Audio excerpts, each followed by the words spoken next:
conversation that we are going to be having today. Our topic and our main area of focus will be waiting and dating. This is a conversation we have been having, and we are very excited to have you.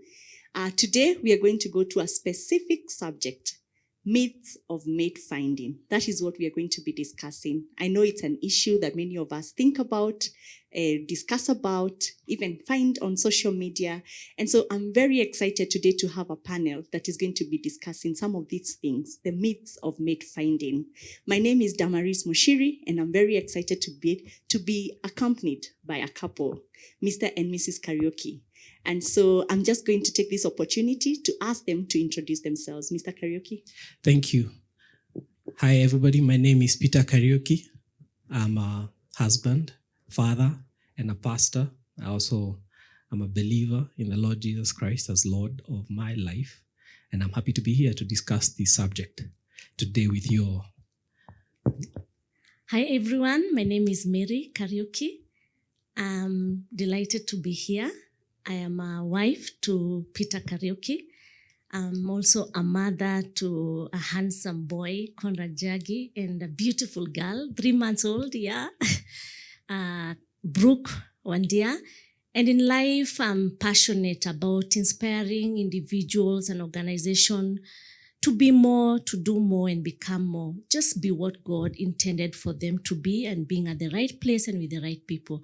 So this topic is something that is really important, because then it's about just some of the beliefs that we've had out there about how to find the right person. And sometimes opportunities have been there, we have missed, others have missed. Okay, thank God I've not missed. I'm grateful to be here.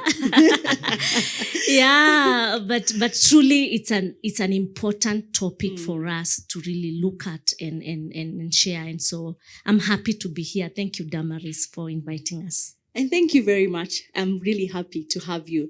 As you may notice, we've been having very youthful panelists and very youthful couples joining us. If you've been able to watch our previous recording, the couple that was here was together for just a few years. And today you've heard from both PK and the wife that they've been together for 7 years. So we are getting very ripe information from these youthful couples who are going to be speaking and demystifying some of these things, which we hear from maybe older people, and sometimes we feel they're out of our time. But when we listen to younger couples, then we know we are actually within time. And so even as we start this conversation, which will be very nice and free-flowing, that's going to be run by the two, we are going to be demystifying the myths that we already are aware of, the myths of mate finding. And so as we start, I'm going to ask PK to just start us off with just what you think and how you see us flowing in this conversation. Thank you. First and foremost is to say, yes, we have been together for a bit more than the amount of time we were married. We've been married for 7 years, but we had been together before that for 3. And in that duration of the 3 years, which was a courtship, I was doing my master's. It's interesting that how we got together is part of how we can contribute to this conversation. I met Mary in a wedding. And as soon as on June 20th? On June 20th, yes. I think. Yeah, that's so people learn to go for weddings. Yeah, so weddings are a good place, a good low-hanging fruit. Well, I remember because it was a wedding of a mutual friend. I knew the bride, she knew the bride and the groom, actually, but much more the groom. And I want to categorically state that I did not know her before this. I'd never met her, and I was on a bid to find somebody outside of my circle for whatever reason. There were reasons behind that, but I felt I wanted to know somebody who was a stranger to me. And as at the end of that wedding, when I got to meet, I asked her if she needed a lift, her and her friend, who I knew as well, and I dropped them home. And then whenever I dropped them, she also still needed to go where she was going to spend the night. Like I first dropped her friend, then I dropped her, and we spent some time in the first house where we were. Then she disappeared, and it was a bit of a mystery where she had gone. And when she finally came out from seeing another friend, it was a house where they shared. a couple of young ladies shared. And therefore she had gone to see one of them and asked her when she wanted to leave, whether we can live together. I drop her at her house or where she was staying. And that whole week, I managed to get opportunities to meet.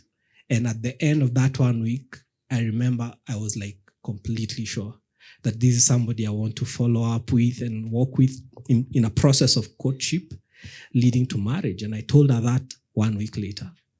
Amazing. So when we talk about myths of finding a mate, we are coming from the absolute myth. Can you meet somebody and in a week's time, you have perhaps determined in your heart that you've made the choice, a word that would be being repeated often, choice. Mm-hmm. Yeah, you can. And we stand on that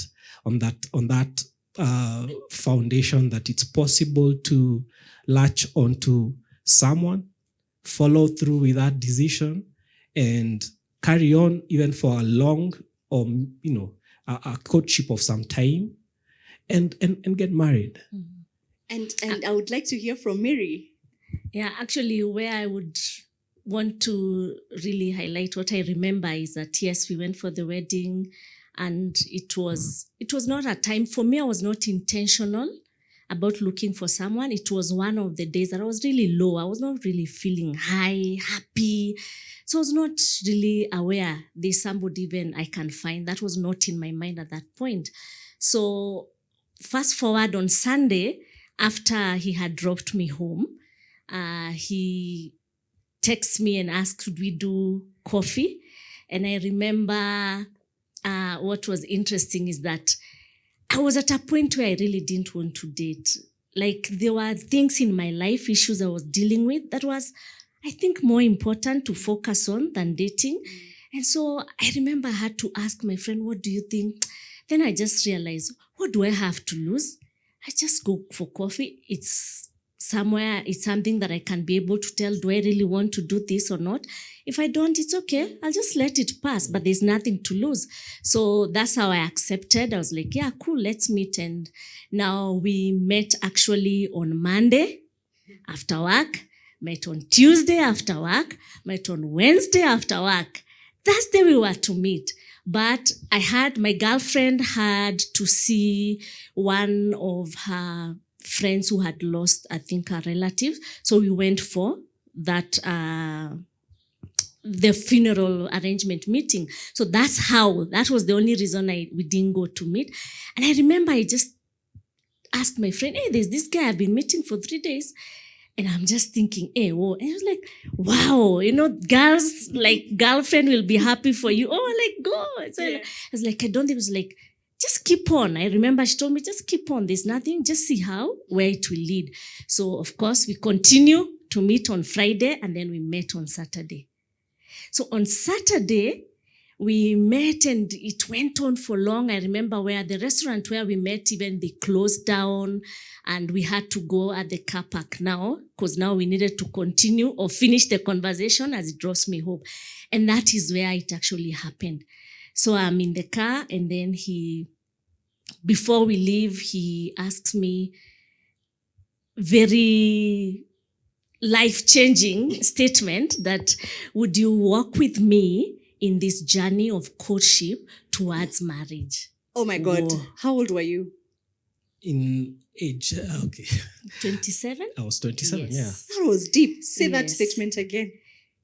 Would you walk with me in courtship, in this journey of courtship towards marriage? This is 7 days after we had met.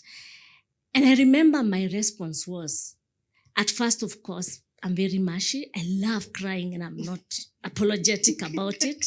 It was made by God to rejoice and to cry in sorrow. Even good news, like I'll cry in awe of his goodness. And I remember I was so in awe and I was like, whoa. But I kind of had been prepared. And there's something within you, because remember I talked with my girlfriend 3 days later. So I just remembered, there's nothing. So I told him, these were the words I said.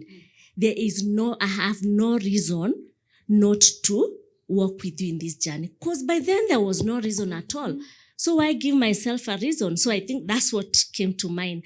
And I think that's how now we were like, whoa, So that meant now, okay, I think that's the question. Who are we? It was very clear who we were after 7 days. So that was our so journey. yeah, ideally that was how we began our walk as, boyfriend and girlfriend, if you may. The only thing I knew for sure and that we were stating in this very honest intentional statement about it being courtship leading to marriage was not that we were completely sure, but at least the intentional dating. It was to be intentional dating that can culminate to a situation which we will make for a good space. If we were to propose, I was to propose, she would be okay to accept. Meaning, ideally, we did not have to, I think, then talk about your closing up or other accounts and no other, you're not entertaining other files, other people's intention. Yeah, that was all, led, all of that was captured in that intention. However, that's not the only way to do it. And I want to say that I want to answer, or at least we want to address the issue of the myths of mate finding, because based on ours being a bit off the beaten path, isn't it? Yeah. Yes. So, and the reason why that's the case is because if the viewers see the previous episode, we tried to say how you build friendships, and so what you're saying is nice because then it brings in the new the concept of the myths that are actually there concerning mate finding. Yes. And so taking it from now, then we are able to see where your narrative was and how, you were able to demystify some. Yeah. So thank God for that, because at the time I was busy getting ready to join Bible school, which was to run for 3 years. And I was intent on getting skilled and much more experienced in matters ministry. I came from a background where I had just finished law, and then I had joined a church to do ministry training through the internship program they offered. So suffice it to say, and at that time still was very keen on my development process as a minister. As she has said, she was at the time a banker and interested in focusing in her beginning, the career trajectory. And I state that to say that one of the myths of mate finding is that you will find your mate at the right time for both of you. And the truth is, you will be in the midst of other things that are happening in your life. Yeah. And you still have to be completely focused in order to make these life-changing decisions. She said it's a life-changing decision. It was for her and it was for me. And it's the reason why we are cautious. And it is good to be cautious. The other thing I want to say, I was in a fellowship at the time that was being facilitated for young people just like this space, where we were in a place where we were being taught about waiting and dating. And a lot of the things that we were being taught as the gentleman was to start preparing yourself to make that decision. Something you don't think about. You think about it that when every single space of movement from one phase of life to the next has to be prepared. Whether it is a baby moving from milk to food, solid food, or moving from diapers to, being potty trained, moving from one class to the next, there has to be an exam. It's very challenging then to have this thing where we are moving from singlehood or wanting to move from singlehood and into marital, in the marital space, and there is no training. So and that's why we are here. Mm-hmm. We are proponents of the fact that you ought to be midwifed into your progress. Mm-hmm. There's interns. Interns are prepared for their work life or to be absorbed into a company or through that probation period. And I believe that is why such a space is invaluable, much more now than ever, because there are way more stimuli, things that are coming from external spaces that are challenging or bringing in nuances that are challenging our ability to make the best decision. And that is why we talk about what are the misconceptions of the things that go into place when you're thinking about finding a wife or finding a husband. So also, what is the inaccurate information? Not all information is accurate. Right now with social media, and the internet, we have perhaps in all ages, the highest upsurge of information. But being able to sift what is of value and what is accurate versus what is, even popularly now known as fake news and all that, is as important as ever. The Bible says in Proverbs 24 that wisdom builds a house, knowledge sets up the pillars, understanding beautifies it with treasure. And we have to be at a place where wisdom is the portion that you aspire for more than money now. That whole clarion call King Solomon had, that, wisdom is better than silver, could never be more important than in this subject. And I think what is actually important, you're right, in terms of the knowledge, it's the source of your knowledge. You realize, and I realize in life, like even for you to eat, which is automatic, you have your hand, you have the plate, you have the mouth, but we still have been taught. And for us here, we're about to talk about biblical paths, because that's our path, yeah? You are taught and you ask God for guidance. But on this particular decision, where do you get? I realize that most of us still go to the movies, go to the secular world, standards that have been there.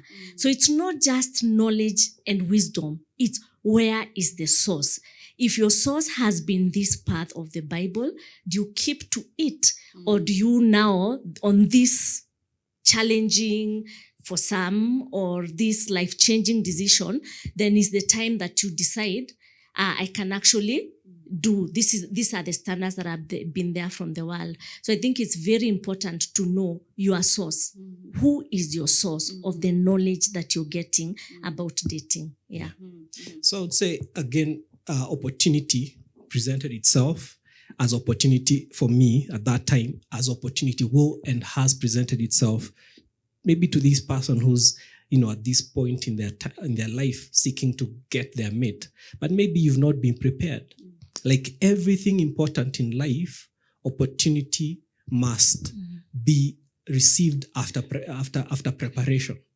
You must be prepared so that when the opportunity comes, you can be able to latch onto it. When the student is ready, the teacher appears. And it's interesting because you're actually echoing what we discussed last week in the last session. And it was about being prepared yourself. And that's what I'm hearing from the two of you, that you were busy doing your business. Yes. And you were busy doing your business. And most of it is business for God. Yes.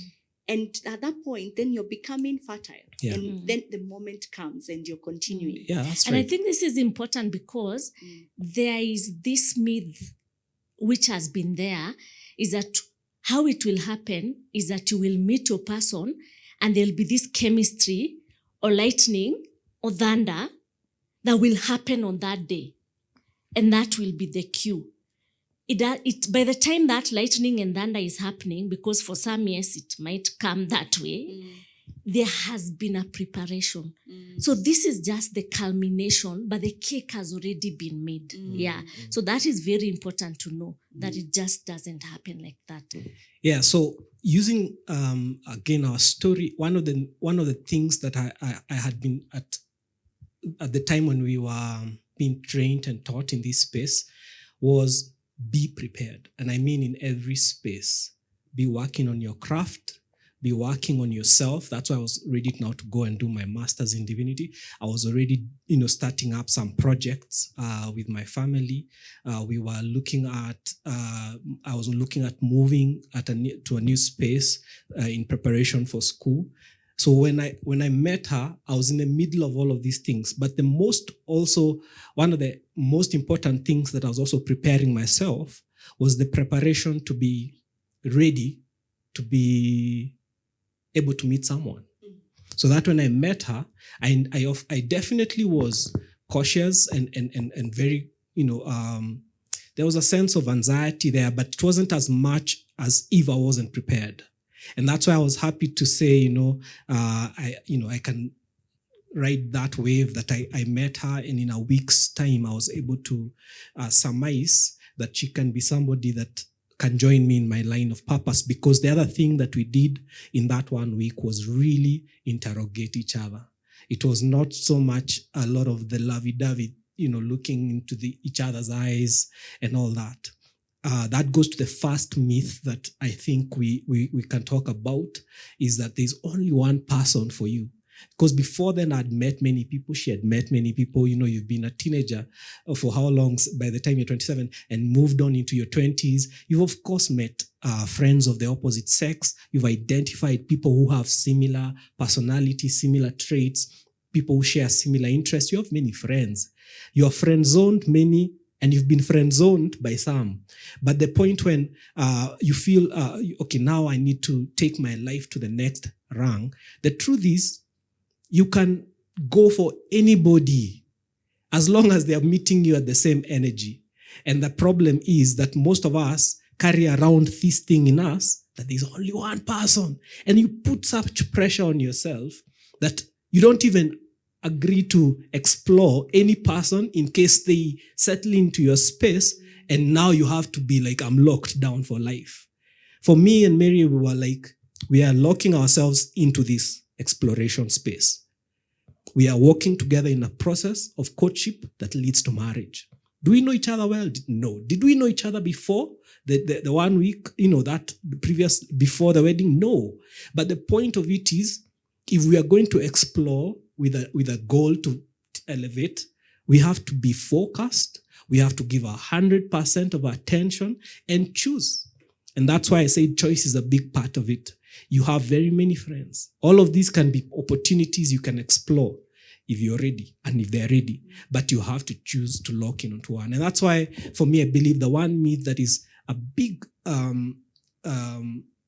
no for me is that there's only one person for you. By the way, if it did not work out with Mary, and I had treated her with all that respect that I'm exploring this with you as she had done with me, and I had not breached any boundaries, we had not done or said anything that is contrary to the character that we were fronting, we would have easily said, you know what, we can remain good friends and explore other people at another such time that the Lord would bring such a person your way.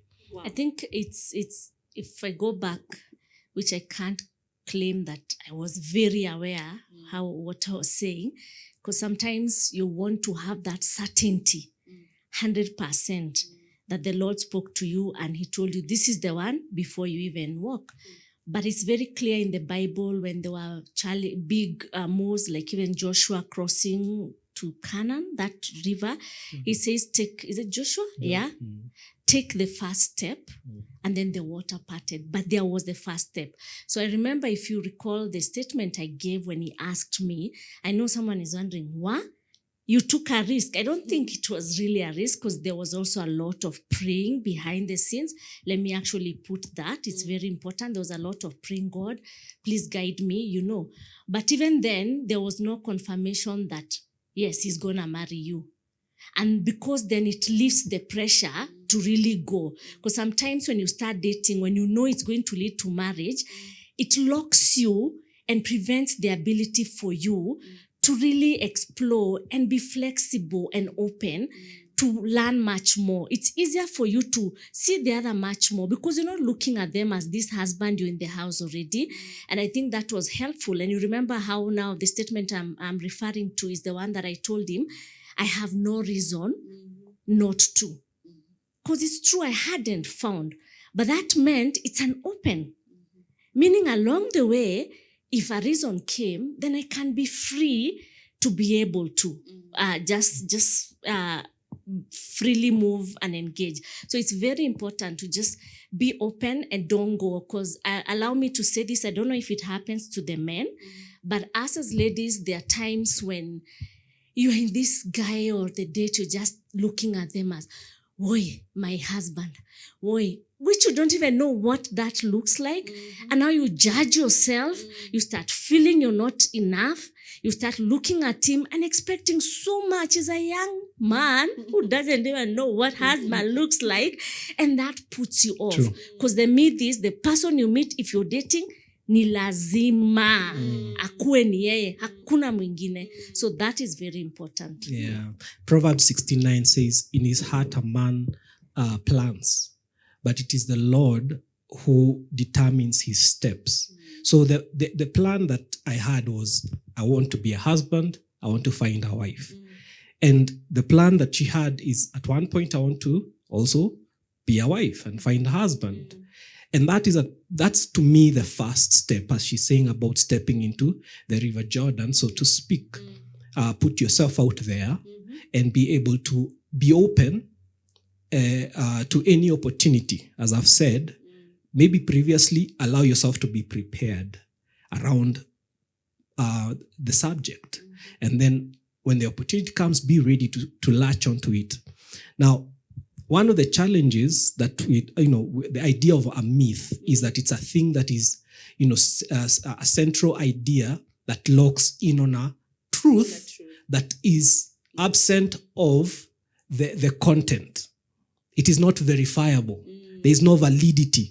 It is just something we go along with because either you saw it, you met it, and have absorbed it into your subconscious till you approach life from that as a point of view, as a POV. And one of the things that we have adopted is a lot of the Hollywood drama. The concept that there will be that ideal man or ideal and woman. Nollywood, Niger. Yeah, and the idea... Like a lady walks in and her hair goes like... And and your eyes lock in, and then you just feel your heart tugging, and now this one is the one.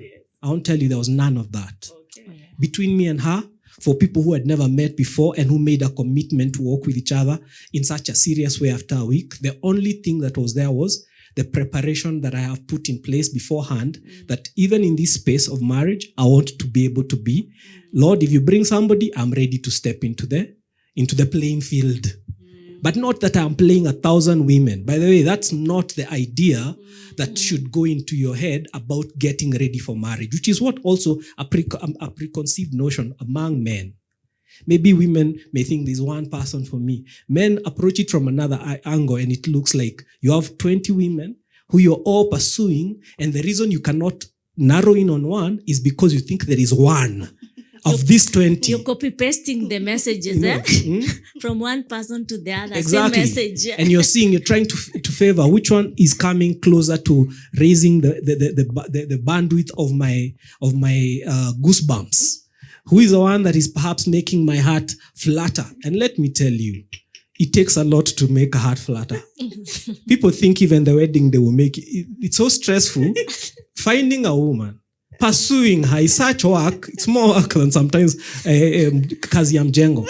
People don't know. It's not the time to look for goosebumps. So there is a misconception. That's the marker that you're with the right person. The only marker you're pursuing the right person is the right intent.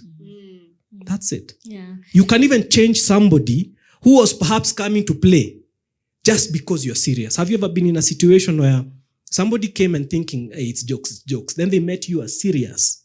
Then all of a sudden their attitude picked up and changed at a hot take. And that's the reason, because they met a person who's serious about that. Maybe they were joining the investment group just as a social club.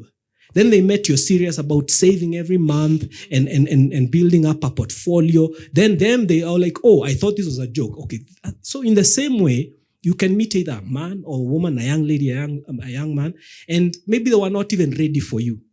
But you put a front, and not just a front, but an intention that is from the heart, an honest, determined expression like I did. And it makes her think, from how I have heard him, from how I have seen him, put across his message, as she said, I have nothing to say no about. But it's not right to always agree to a man, to follow a man into his, his flow after a week. It's not necessarily the formula. In fact, it's perhaps not advised to be so serious so fast. But again, there's a seriousness that will be adopted if you meet a serious person. A person can hire you as an intern, and in 1 week they determine, no, step on. You're permanent staff, because I've seen you approaching this, not just from ticking a box that I have come to do internship in this so that I may pass and graduate. You can be offered a job right there. And we have many such stories in those other spaces of business, money, industry. and they're also there in this space of relationship. So, is there one person for you? No. You can graduate any person into your husband and wife. It is your intention, it's your seriousness and integrity about the subject matter that to me counts the most. Do away with this Hollywood and maybe fairy tales, the sleeping beauty and she'll be there and I'll find the sleeper. That whole narrative, as interesting and as repetitive in different formats as it has been has caused serious damage even to well-meaning individuals. Wow. Yes. No, that's really deep. I don't know whether you're with me on this one. That's really deep.